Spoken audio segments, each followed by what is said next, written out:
काहीतरी खोटं बोलणं आणि एखाद्याची बदनामी करणं ही अत्यंत चुकीची आणि निषेधार्ह बाब आहे. बातमी तळ कोकणातूनच पुढची. सिंधुदुर्गात भाजप विरोधात शड्डू ठोकलेल्या शिवसेना आमदार निलेश राणेंनी पुन्हा भाजपला धारेवर धरलं. मालवणमध्ये नाकाबंदीवेळी पैशानं भरलेली कार पोलिसांनी पकडली. ही पकडलेली कार सोडवण्यासाठी भाजप कार्यकर्त्यांना नंबर प्लेट नसलेली कार आणली आणि निलेश राणे पुन्हा भाजपा विरोधात पेटून उठले.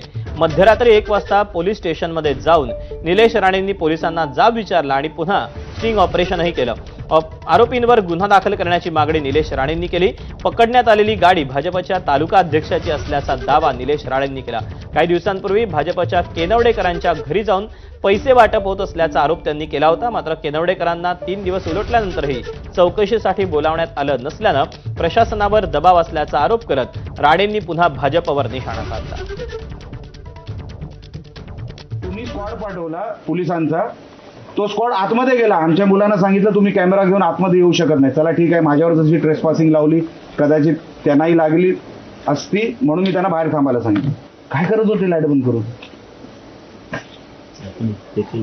हो, चेक काय करणार लाईट बंद करून? सांगा तरी मला, ही अपेक्षा ठेवायची का आम्ही?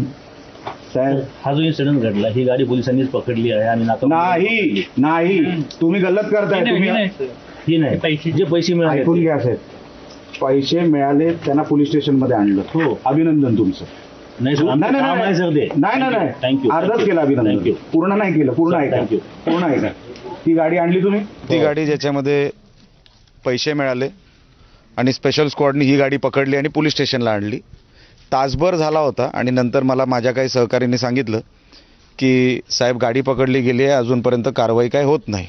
मी पोचेपर्यंत भारतीय जनता पक्षाचा दुसरा पदाधिकारी बाबा परब, जो भारतीय जनता सिंधुदुर्गाचा उपाध्यक्ष आहे, तो इकडे आला होता आणि पोलिसांची मांडवली करत होता. तो व्हिडिओ देखील माझ्याकडे आहे, तो मी नंतर पाठवीन आपल्याकडे. जे आरोप मी करतोय ना की उघड चालू आहे सगळं, पैसे वाटायचे कार्यक्रम उघड चालू आहे इकडे मालवणमध्ये. पोलीस ठाण्यातील निलेश राणेंच्या स्टिंग ऑपरेशन नंतर त्यांनी सकाळी थेट गाठलं ते निवडणूक आयोगाचं कार्यालय.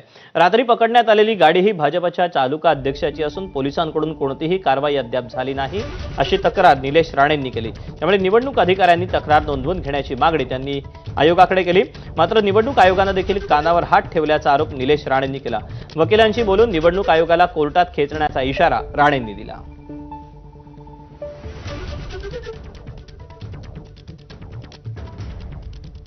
ज्यांनी ह्या प्रोसिजरमध्ये त्यांचा हातभार असेल किंवा त्यांचा कुठेतरी हात असेल, अशा सगळ्यांवर मी केस करायचं ठरवलं आहे.